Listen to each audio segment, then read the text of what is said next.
Hi. Hey, many people my age, boomers, are kind of afraid of tech. And it's such a shame because apps can make travel so much easier. And that is coming right your way. Hi, I'm Arnie of Arnie and Jo Are on the Go.com, where we talk travel, tech, and lifestyle.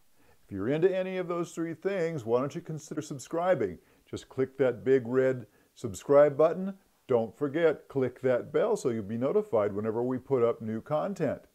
It goes without saying that, well, it should go without saying that key apps to have are airline apps. Being able to keep track of flights, to purchase tickets, to log in, all of that stuff from different airlines right on your phone really is a very big benefit.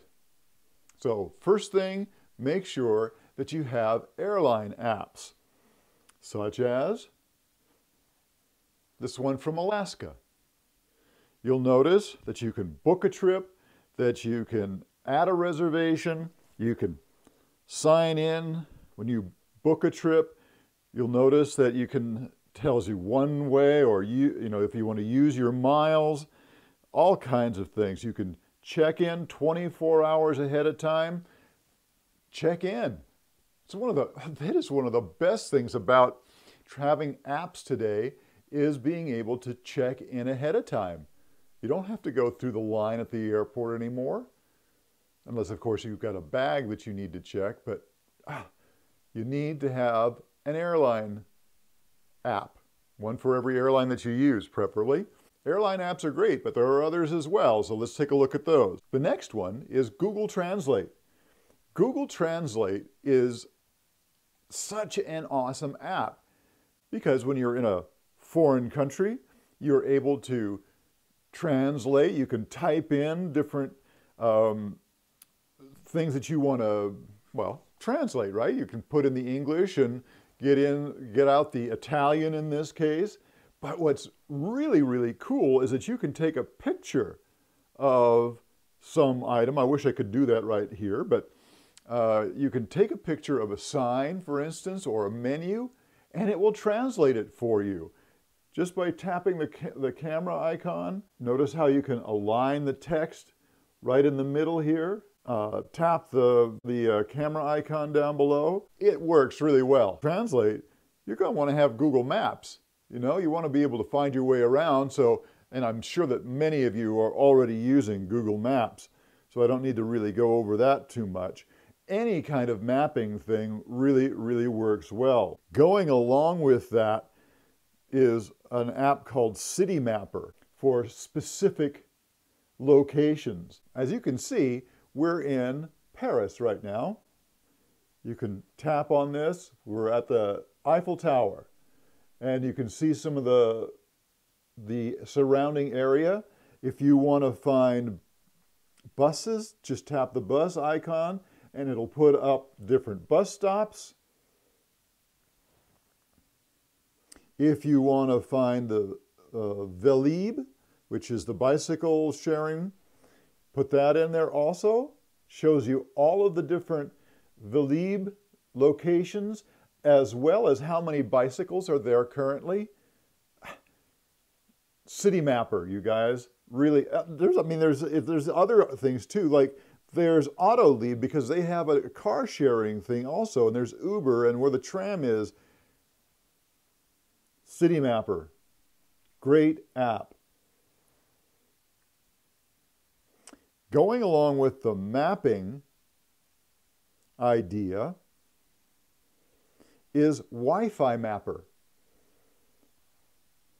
When you're using Wi-Fi Mapper, you're able to find Wi-Fi spots, or as they say in Europe, Wi-Fi.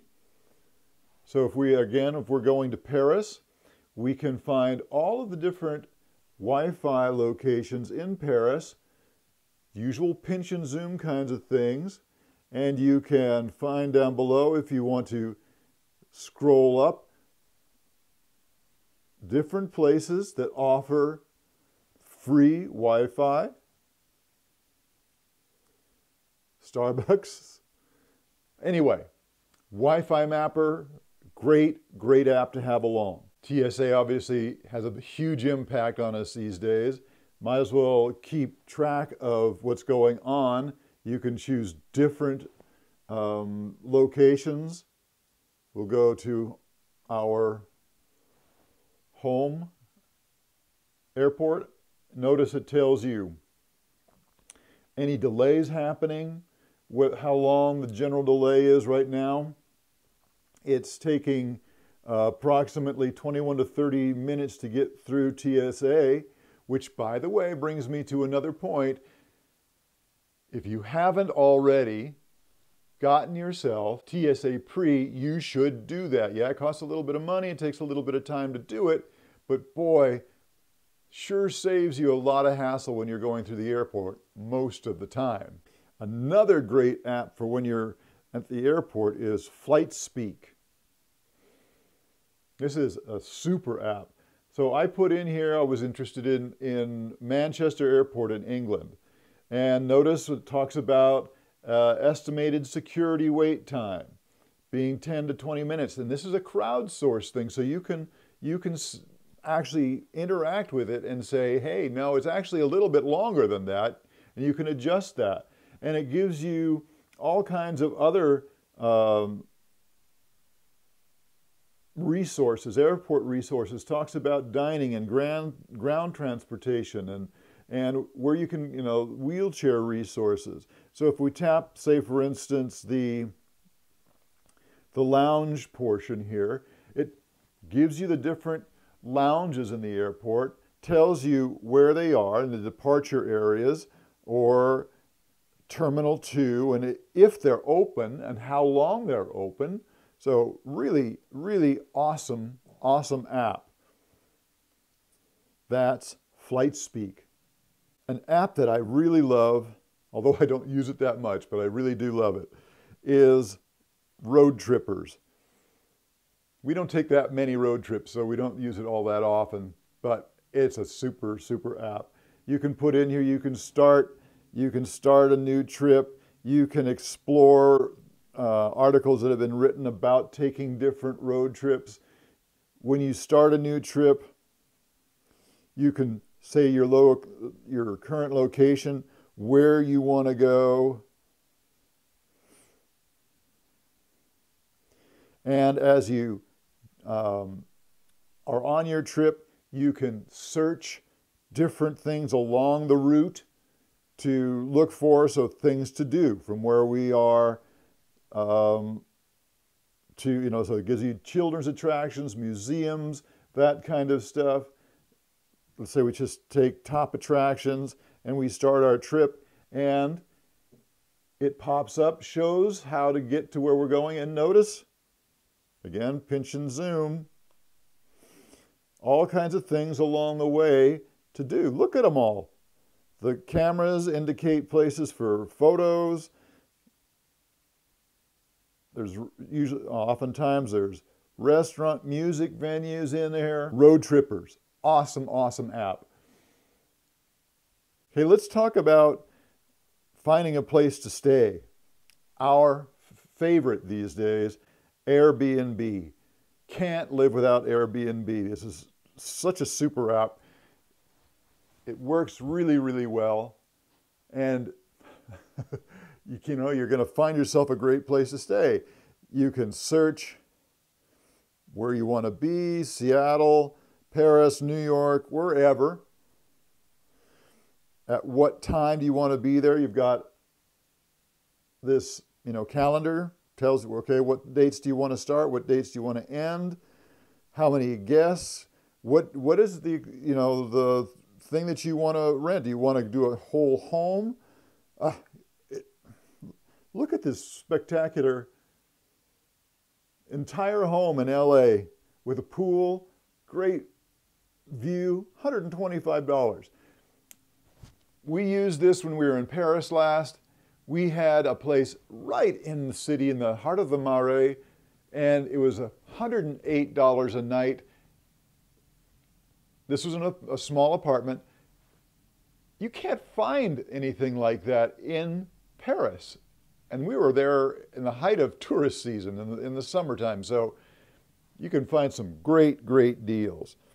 So Airbnb. Of course, TripAdvisor. Most people know about TripAdvisor. Even if you don't have the app, you probably use it on your computer. So most people know all about TripAdvisor, finding places. You know, it's one of those things that you have to kind of take sometimes with a grain of salt. You just never know exactly about the reviews. So you kind of have to weigh that, you know, take the high. It's like the throw out the Russian judge, throw out the American judge, and take the stuff in the middle kind of thing. So TripAdvisor definitely should be one of your apps. And a new one I just heard of recently is called Overnight. This is for use if you're just love to be footloose and fancy free and you want to find some place real quickly. Airbnb is a great app, but it usually it takes some planning. Overnight, man, if you're just in town and you suddenly you want a place to crash, overnight is a super place or a super app to use. And just put in where you want to go. You know, again, I'll use Seattle.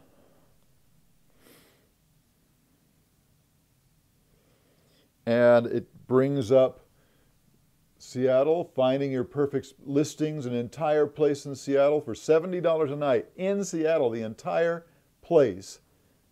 Let's see what it says about this. It gives you a general location, idea of where it is, explanation of the place, and the person gives a little bit of an idea of what it's like. It's in Belltown, very hip part of Seattle. Has an outdoor pool, indoor hot tub, roof deck with gas grills, sweeping views. Overnight. Another great app for finding a place to stay. Skyscanner for flights. This is a super app also. They all seem to be super, don't they? Anyway, so you can find flights, and the thing that's really cool about this is you can put in and say, okay, I want to go anywhere. Right now it's Edinburgh. I was looking into that, but you can put everywhere in there, and you can put the dates in if you like, and it says start exploring at the bottom. And it takes a little while, and now you get just different places. United States, okay, June 7th, June 10th. Flights to Las Vegas, $185, round trip. How about Canada? Go to Toronto, round trip, $487. How about in June, Edinburgh, $859 round trip. So much that you can do with Skyscanner. Everywhere, top deals, recommended destinations, weekend getaways. However you want to use the app, it seems like there's any number of ways you can use it. So, Skyscanner.